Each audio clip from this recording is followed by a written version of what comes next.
खान साहब आपने इतने बंदे शहीद किए हैं, लब्बैक या रसूलल्लाह के सलामी बंदे। ਇਹਦੇ ਜਲਸੇ ਦਾ ਹਸ਼ਤੇ ਬੜਾ ਹੁੰਦਾ ਹੈ। ਤੁਹਾਨੂੰ ਦੱਸਿਆ ਨਹੀਂ, ਲੜਕੀਆਂ ਲੈ ਕੇ ਆਉਂਦਾ, ਲੋਕ ਬੱਚੀਆਂ ਵਿਖਾਉਂਦੇ ਨੇ, ਅੱਛਾ ਜਲਸਾ ਸੁਣਨ ਨਹੀਂ ਆਉਂਦੇ। ਅੱਛਾ ਹਾਂਜੀ ਆ ਜਲਸਾ ਨਹੀਂ ਆ, ਕੰਜਰਖਾਨਾ ਹੋਣ ਲੱਗਾ ਇੱਥੇ ਦੇ। ਅਸਲਾਮ ਵਾਲੇਕੁਮ ਵਾਲੇਕੁਮ ਸਲਾਮ। ਚਾਚਾ ਜੀ ਕੀ ਹਾਲ ਜੀ? ਠੀਕ ਠਾਕ ਜੀ। ਚਾਚਾ ਜੀ ਨਾਲੇ ਪਾਕਿਸਤਾਨ ਖਲੋਤੇ ਹਾਂ ਅਸੀਂ ਇੱਥੇ, ਹਾਂਜੀ ਤੁਸੀਂ ਇੱਥੇ ਰਕਸ਼ਾ ਚਲਾਉਂਦੇ ਹੋ? ਹਾਂਜੀ ਅੱਛਾ ਜਿਹੜਾ ਜਲੂਸ ਦੀ ਤਿਆਰੀਆਂ ਹੋ ਰਹੀਆਂ ਇਮਰਾਨ ਖਾਨ ਦਾ ਜਲਸਾ, ਹਾਂਜੀ। ਤੇ ਮੈਨੂੰ ਇਹ ਦੱਸੋ ਕਿ ਤੁਸੀਂ ਇਹਦੇ ਕੋਲ ਖੁਸ਼ ਹੋ? ਖੁਸ਼ ਤੇ ਪੂਰੀ ਆਵਾਮ ਹੀ ਨਹੀਂ ਹੈ ਇਹਦੇ ਕੋਲੋਂ। ਕਿਹੜਾ ਬੰਦਾ ਖੁਸ਼ ਹੈ ਦੱਸੋ? ਦੁਨੀਆ ਨੂੰ ਫੜ ਕੇ ਪਾਗਲ ਕਰਤਾ ਤੇ ਮਾਰਤਾ ਇਹਨੇ। ਆ ਜਲਸਾ ਨਹੀਂ ਆ, ਕੰਜਰਖਾਨਾ ਹੋਣ ਲੱਗਾ ਇੱਥੇ ਦੇ। ਇਸ ਤੋਂ ਵੱਡਾ ਕੰਜਰਖਾਨਾ ਕੀ ਲੱਗਣਾ ਦੱਸੋ? ਸਭ ਤੋਂ ਪਹਿਲਾਂ ਇੱਥੇ ਹੀ ਚੜ ਕੇ ਇਹਨੇ ਕਿਹਾ ਸੀ ਆ ਬੱਤੀ ਦੇ ਬਿੱਲ ਪਾੜ ਦਿਓ। ਇੰਜੀ ਗੱਲ ਏ। ਇਸ ਤਰ੍ਹਾਂ ਹੀ ਪੈਟਰੋਲ 60-70 ਰੁਪਏ ਲੀਟਰ ਹੋਣਾ ਚਾਹੀਦਾ, ਉਹੀ ਪੈਟਰੋਲ ਜਿਹੜਾ ਜੋ 150 ਰੁਪਏ 160 ਰੁਪਏ ਲੀਟਰ ਛੱਡ ਕੇ ਚਲਾ ਗਿਆ। ਹੁਣ ਇਹਨੂੰ ਕੋਈ ਸ਼ੈ ਨਹੀਂ ਨਜ਼ਰ ਆ ਰਹੀ ਇਸ ਬੰਦੇ ਨੂੰ। ਜਦੋਂ ਦੀ ਨਵੀਂ ਹਕੂਮਤ ਆਈ ਹੈ ਉਦੋਂ ਦਾ ਜਲਸੇ ਜਲੂਸਾਂ ਤੇ ਸੜਕਾਂ ਤੇ ਆਵਾਮ ਨੂੰ ਜ਼ਲੀਲ ਕਰ ਰਿਹਾ, ਜੋ ਕੁਝ ਆਂਦਾ ਕੰਜਰਖਾਨਾ ਕੁੜੀਆਂ ਨਚਾ ਰਿਹਾ, ਆਪ ਵੀ ਨੱਚ ਰਹੇ, ਸਮਝ ਆਈ ਨਾ? ਇਸ ਤੋਂ ਬਾਅਦ ਇਹਨੇ ਹੋਰ ਕੰਮ ਕੀ ਕਰਨਾ ਦੱਸੋ? ਮੁਲਕ ਨੂੰ 4 ਸਾਲਾਂ ਦੇ ਵਿੱਚ ਤਬਾਹੀ ਦੇ ਕਿਹੜੇ ਕਿਨਾਰੇ ਤੇ ਜਾ ਕੇ ਖੜਾ ਕਰਤਾ ਸੂ। ਇਸ ਤੋਂ ਬਾਅਦ ਕੰਜਰਖਾਨਾ ਇਹਨੇ ਕੀ ਲਾਣਾ? ਮੁਲਕ ਸਤਿਆਨਾਸ਼ ਕਰ ਗਿਆ ਹਰ ਚੀਜ਼ ਦਾ ਹੀ। ਤੇ ਤੁਸੀਂ ਇਹ ਜਲਸੇ ਜਾਓਗੇ ਤੇ? ਅਸੀਂ ਤੇ ਕਦੀ ਵੀ ਨਹੀਂ ਜਾਵਾਂਗੇ। ਅੱਛਾ ਪਾਗਲ ਬੰਦਿਆਂ ਲਈ ਜਾਣਾ ਇਹਦੇ ਜਲਸੇ ਦੇ ਵਿੱਚ, ਹੋਰ ਕੀ ਕਰਨਾ ਉਹਨਾਂ ਨੇ ਜਾ ਅਯਾਸ਼ ਕੇ? ਬੰਦੇ ਜਾਣਗੇ, ਅਯਾਸ਼ ਬੰਦੇ ਜਾਣਗੇ, ਜ਼ਾਰੀ ਗੱਲ ਹੈ, ਜਿਨ੍ਹਾਂ ਨੇ ਅਯਾਸ਼ੀ ਕਰਨੀ ਉੱਥੇ ਜਾ ਕੇ। ਗਰੀਬ ਆਵਾਮ ਕਿੱਥੇ ਜਾਏਗੀ? ਗਰੀਬ ਆਵਾਮ ਨੇ ਤੇ ਜਾਣਾ।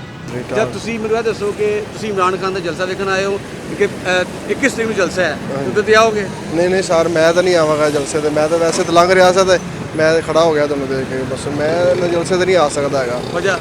ਵਜ੍ਹਾ ਇਹ ਕਿ ਮਦੀਨੇ ਦੀ ਰਿਆਸਤ ਦੀ ਗੱਲ ਕਰਦਾ ਹੈਗਾ। ਕਿਹੜੀ ਮਦੀਨੇ ਦੀ ਰਿਆਸਤ ਹੈਗੀ? ਕੋਈ ਸਾਰਾ ਉਵੇਂ ਚੋਰ ਡਾਕੂ ਹਰ ਚੀਜ਼ ਉਸ ਤਰ੍ਹਾਂ ਚੱਲ ਰਿਹਾ। ਪਹਿਲੇ ਆਪ ਇਸ ਤਰ੍ਹਾਂ ਕਰਦਾ ਸੀ, ਹੁਣ ਆਪ ਪਹਿਲੇ ਆਪੋਜੀਸ਼ਨ ਕਰ ਰਹੀ, ਹੁਣ ਆਪ ਇਸ ਤਰ੍ਹਾਂ ਕਰ ਰਿਹਾ कि वो रोडों पे ये वो। तो ये किस तरह को ये यहाँ पे कंजरखाना लगता है, नचाते हैं औरतों को, ये कोई इंसानियत तो नहीं है ना।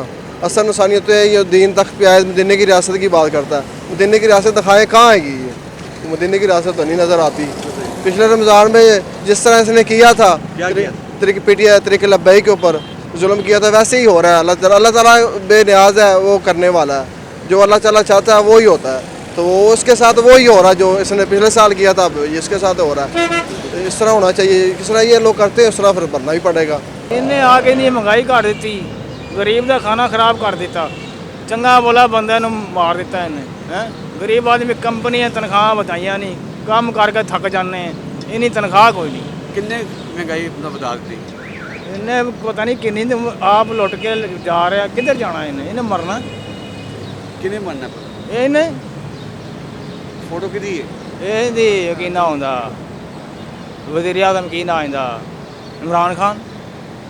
ਤੁਸੀਂ ਖੁਸ਼ ਨਹੀਂ ਹੋ ਇਹਦੇ ਕੋਲ? ਹੈ ਖੁਸ਼ ਨਹੀਂ ਇਹਦੇ ਕੋਲ? ਅਸੀਂ ਕਿਹੜੇ ਖੁਦਾ ਨੂੰ ਕੀ ਦਿੱਤਾ ਇਹਨੇ? ਇਹ ਹੁਣ ਤੁਹਾਡੇ ਲਾਹੌਰ 'ਚ ਫੇਰ ਆ ਰਿਹਾ ਨਾ, 21 ਨੂੰ ਜਲਸਾ ਹੈ। ਇਹ ਜਲਸਾ ਕਰੇ ਜੋ ਕਰੇ, ਇਹਨੇ ਰਹਿਣਾ ਕੋਈ ਨਹੀਂ। अच्छा ਇਹਨੇ ਰਹਿਣਾ ਕੋਈ ਨਹੀਂ। जब आसिया मलूना हाँ जी जिसने गुस्ताखी की थी नबी की शान में, जी जी और अदालत ने उसको सजा दे दी थी, जी जी यही इमरान खान था, इसने उसको ले जाके अमेरिका के हवाले किया था। उस वक्त उस पर आप क्या कहना चाहेंगे? अमेरिका को भी अभी तो उन्हें ललकारा ना इमरान खान ने। अगर मदीने की रियासत नहीं है, रमज़ान का महीना है ये, ठीक है। बच्चियों का डांस करवा रहा है, पेशावर में करा रहा है, कराची में करा रहा है, ये यादगार जुमेरात को आ रहा है। यहाँ भी आप देख लेना। तो आप आएंगे? मैं तो इधर रिक्शा चलाता हूँ ना, हम तो इधर ही होते हैं। कारोबार नहीं है आपका? कारोबार नहीं है, देखो वेले फिर रहे हैं, क्या करें। महंगाई इसने इतनी कर दी है, क्या सस्ता किया है इसने। ये पेट्रोल महंगा हुआ है ना बाहर से, पेट्रोल महंगा इसलिए पुल बनना था, ये पुल बनना था एक मोरिया पुल वाला। आप 2.5 साल पीछे चले जाओ, वहाँ पे बंदा नजर नहीं था।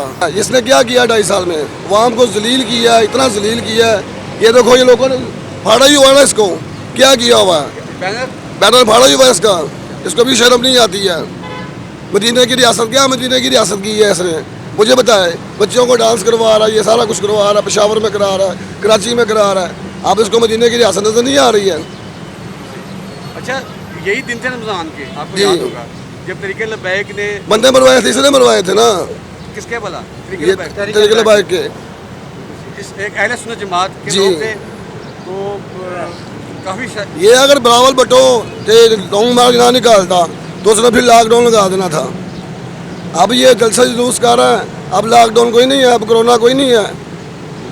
जब जो लोग जलसा जुलूस करते थे उस वक्त लॉकडाउन लगता था। अब नहीं लॉकडाउन लगा रहा। ना इमरान खान ने भी कुछ नहीं किया, ये शहबाज शरीफ आए हैं, इन्होंने भी कुछ नहीं करना। जो भी आता है वो अपना सब कुछ बना के चला जाता है। इन्होंने आवाम के लिए कुछ नहीं किया, ये आपस में मिल जाते हैं। अगर ये इनको अपनी हुकूमत या इमरान खान से इतनी नफरत है या इमरान को इनसे नफरत है तो ये उसकी बंदे लेकिन उन्होंने अपनी हुकूमत बनाई है ना। पसंद करते हैं आप इमरान खान? नहीं, हम तरीके लब्बैक को पसंद करते हैं। लेकिन लब्बैक को पसंद लब्बैक को पसंद करते हैं। हम ये बताइएगा कि ये जब रमज़ान का महीना था इन दिनों में क्या हुआ था? इन दिनों में इन्होंने देखो ना, ये इसी इमरान खान को इसी की सज़ा मिली। इसने लब्बैक के साथ जुल्म किया था। लब्बैक के साथ नहीं, वह मुसलमानों के साथ, इस्लाम के साथ जुल्म किया है। हाँ जी, इसने लब्बैक या सुन्नी या देवबंद किसी के साथ जुल्म नहीं किया, इसने इस्लाम के साथ जुल्म किया है। इसने सीधी गोलियां चलाई थी, इसने हुकूमत को ऑर्डर दिए थे। तो वो भी किसी के बेटे थे, वो भी किसी के भाई थे जिनके साथ इसने गोलियां चलाई हुई। तो आज उसी वजह से ये जलील हो रहे हैं। पहले नवाज शरीफ मुमताज़ कादरी को फांसी दी थी तो वो उसको अल्लाह पाक ने सज़ा दी। अब इसने ऐसे किया तो इसको भी साल भी नहीं होता, अल्लाह पाक ने ये सज़ा दे दी। जो भी इस्लाम के खिलाफ आएगा अल्लाह पाक इस्लाम उसको बर्बाद कर देगा। सवाल मेरा लड़का है कि जी पिछली हुकूमत खत्म हुई है जी जी उस दौर च महंगाई का की आलम सी? बहुत ज़्यादा महंगाई सी, बहुत ज़्यादा महंगाई सी। अच्छा, ਇੰਨੀ ਕੁ महंगाई सी कि आवाम पिस गई है। आवाम 3 टाइम खाती सी, 1 टाइम खाना शुरू करता है, फिर भी उन्होंने पूरा नहीं सी हो रहा। ਤੇ ਹੁਣ ਇਮਰਾਨ ਖਾਨ ਦੇ ਫਿਰ ਜਲਸੇ ਸ਼ੁਰੂ ਹੋ ਗਏ ਨੇ। ਇਹ ਤੇ ਹੁਣ ਰੋਣਾ ਧੋਣਾ ਇਹਦਾ ਕੋਈ ਫਾਇਦਾ ਨਹੀਂ। ਜਲਸੇ ਕਰੇ ਜੋ ਮਰਜ਼ੀ ਕਰੇ, ਇਹਦਾ ਕੰਮ ਹੋ ਗਿਆ। ਤੇ ਇਹਦੇ ਜਲਸੇ ਦਾ ਹਸ਼ਤੇ ਬੜਾ ਹੁੰਦਾ ਹੈ। ਉਹ ਤਾਂ ਦੱਸਿਆ ਨਹੀਂ, ਲੜਕੀਆਂ ਲੈ ਕੇ ਆਉਂਦਾ, ਲੋਕ ਬੱਚੀਆਂ ਵੇਖਣ ਆਉਂਦੇ ਨੇ, ਅੱਛਾ ਜਲਸਾ ਸੁਣਨ ਨਹੀਂ ਆਉਂਦੇ। ਅੱਛਾ ਹਾਂਜੀ, ਹਕੀਕਤਨ ਬਾਤ ਇਹ ਹੀ ਹੈ, ਕੁੜੀਆਂ ਫੈਸ਼ਨ ਬੁਲਾਉਂਦੀਆਂ ਨੇ, ਅੱਛਾ। ਉਹਨਾਂ ਦੇ ਮਗਰ ਬੰਦੇ ਆ ਜਾਂਦੇ ਨੇ। ਅੱਛਾ, ਹਾਂਜੀ, ਵਾਕਈ ਇਸ ਤਰ੍ਹਾਂ ਹੈ? ਇਸ ਤਰ੍ਹਾਂ ਹੀ ਹੈ ਜਨਾਬ। ਤੁਸੀਂ ਆ ਕੇ ਪਰਸੋਂ ਦੇਖ ਲਿਆ ਜੇ ਅੱਛਾ। ਇੱਥੇ ਕੀ ਆਲਮ ਹੁੰਦਾ। ਜ਼ਿਆਦਾਤਰ ਜਿਹੜੇ ਲੜਕੇ ਹੋਣਗੇ। ਤੇ ਤੁਸੀਂ ਵੀ ਫਿਰ ਕੀ ਤੁਸੀਂ ਕੀ ਦੇਖਣ ਜਾਓਗੇ? ਮੈਂ ਤਾਂ ਕੁਝ ਵੀ ਨਹੀਂ ਦੇਖਣ ਜਾਵਾਂਗਾ। ਮੈਂ ਤਾਂ ਆਪਣੇ ਕੰਮ ਵਾਸਤੇ ਆਇਆ, ਮੈਂ ਚੱਲ ਜਾਣਾ। ਮੈਂ ਗੁਜਰਾਂਵਾਲੇ ਦਾ ਰਹਿਣਾ। ਅੱਛਾ ਅੱਛਾ, ਹਾਂਜੀ, ਮੈਂ ਗੁਜਰਾਂਵਾਲੇ ਦਾ ਰਹਿਣ ਵਾਲਾ। ਮੈਂ ਜਲਸੇ ਵਾਸਤੇ ਨਹੀਂ ਆਏ। ਨਹੀਂ ਨਹੀਂ ਨਹੀਂ ਨਹੀਂ, ਜਲਸੇ ਵਾਸਤੇ ਜਲਸੇ ਜਾ ਕੇ ਇਹਦਾ ਮਕਸਦ ਹੈ ਕਿ ਇਹਨੂੰ ਸਪੋਰਟ ਦਈਏ। ਹੋਰ ਨਹੀਂ, ਹੁਣ ਸਪੋਰਟ ਨਹੀਂ ਕਰੋਗੇ ਦੁਬਾਰਾ? ਨਾ, ਮੈਂ ਤਾਂ ਪਹਿਲੇ ਵੀ ਨਹੀਂ ਕੀਤੀ, ਅੱਛਾ, ਮੈਂ ਹੁਣ ਵੀ ਨਹੀਂ ਕਰਾਂਗਾ। ਵਜ੍ਹਾ ਕਿਉਂ ਨਹੀਂ ਕੀਤੀ ਸੀ? ਦੇਖੋ ਜੀ, ਗੱਲ ਇਹ ਵੇ ਕਿ ਇੱਕ ਬੰਦਾ ਹੁੰਦਾ ਜਿਹੜਾ ਨਾ, ਉਹਨੂੰ ਮਿਸਾਲ ਦੇ ਤੌਰ 'ਤੇ ਤੁਸੀਂ ਕਿਸੇ ਚੀਜ਼ ਦੇ ਡਰਾਈਵਰ ਹੋ, ਤੁਹਾਨੂੰ ਗੱਡੀ ਦੇ ਭਾਅ ਦੀ ਹੈ, ਤੁਸੀਂ ਸਹੀ ਡਰਾਈਵਿੰਗ ਕਰੋਗੇ। ਤੁਹਾਨੂੰ ਡਰਾਈਵਿੰਗ ਦਾ ਪਤਾ ਹੀ ਨਹੀਂ ਹੈ, ਤੁਹਾਨੂੰ ਗੱਡੀ ਤਾਂ ਤੁਸੀਂ ਕਿਸੇ ਤੇ ਮਾਰਨੀ ਹੈ, ਗੱਡੀ ਮਾਰੋਗੇ ਨਾ। ਬਿਲਕੁਲ ਸਹੀ। ਇਸੇ ਤਰ੍ਹਾਂ ਇਸ ਬੰਦੇ ਦਾ ਹਾਲ ਸੀ ਕਿ ਇਹਨੇ ਪਾਕਿਸਤਾਨ ਨੂੰ ਤਬਾਹ ਕਰਦਾ। ਇਹਨੂੰ ਪਤਾ ਨਹੀਂ ਸੀ ਹੈ ਕੋ ਮਤਲਬ ਕਰਦਾ ਤੇ ਕਰਨਾ ਕੀ ਹੈ।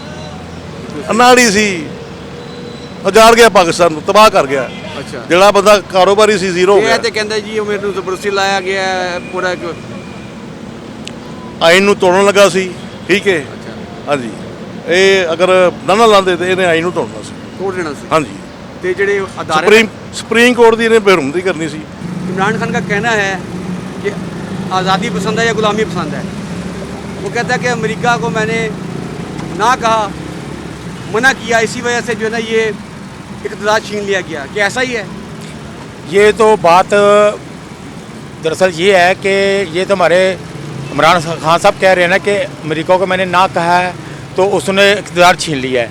ये तो बात पब्लिक तो नहीं है, ये तो उनकी हद तक है। कहने का मकसद ये है कि अगर ग़ुलामी और आज़ादी, ये तो हम 40 साल से सुनते आ रहे हैं, आज तक कोई हुकूमत ऐसी नहीं आई कि जिन्होंने ग़ुलामी से निजात दिलाई हो। वो खुद ग़ुलाम है तो आवाम को और मुल्क को कैसे आज़ाद करा सकते हैं? जो हुकूमत आते हैं करते हैं, ग़ुलामी में करते हैं लोग। और आज़ादी के अल्लाह के बंदो, आज़ादी तुम्हें पता ही नहीं है आज़ादी क्या चीज़ है।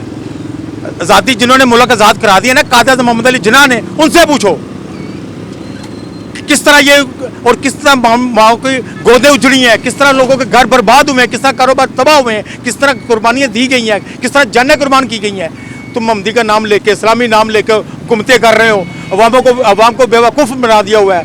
ये देखो ना, अब ये इमरान खान साहब कह रहे हैं कि हम अपना क्या कहते हैं कि आज़ादी चाहते हैं। खान साहब, मैं से ये सवाल करना चाहता हूँ, ठीक है हमने भी आपकी सपोर्ट की है, मगर अब ये देखें कि आपने इतने बंदे शहीद किए हैं, लब्बैक या रसूलल्लाह के सलामी बंदे, उसका हिसाब कौन देगा? मेरी बात सुने, मुशर्रफ साहब ने किए थे लाल मस्जिद में, उनको तोल पड़ा है। नवाज शरीफ ने किया है मॉडल टाउन में, उससे पहले ज़्यादतियाँ की हैं, जो भी किया है उसने मैंने भुगता है। मेरे लीडरों, ये कहने का मकसद ये है कि आप लीडर बन जाते हैं। आया ये देखो तो सही, समझो तो सही कि इनको सजाएँ मिलती किस चीज़ की मिल रही हैं। अगर आज़ादी चाहते हैं ना आप, तो फिर आज़ाद मुल्क बनाएं, खुद भी आज़ाद हो जाए। हर बंदे ने अपनी कब्र में जाना, किसी ने किसी के साथ नहीं जाना। अगर अल्लाह की रस्सी को हम मजबूती से थाम लेंगे, नबी पाक के इसको नबी पाक के अपना निज़ाम को हम अपने मुल्क में नाफज करेंगे। मदीना रियासत बनाना, मदीना रियासत कहना आसान है, बनाना बड़ी मुश्किल है। अल्लाह के बंदे हो, खुदा का खौफ करे, अल्लाह से डरो। ये माह रमज़ान का महीना है, इस महीने में सुभान अल्लाह कहोगे फ़र्ज में लिखा जाएगा।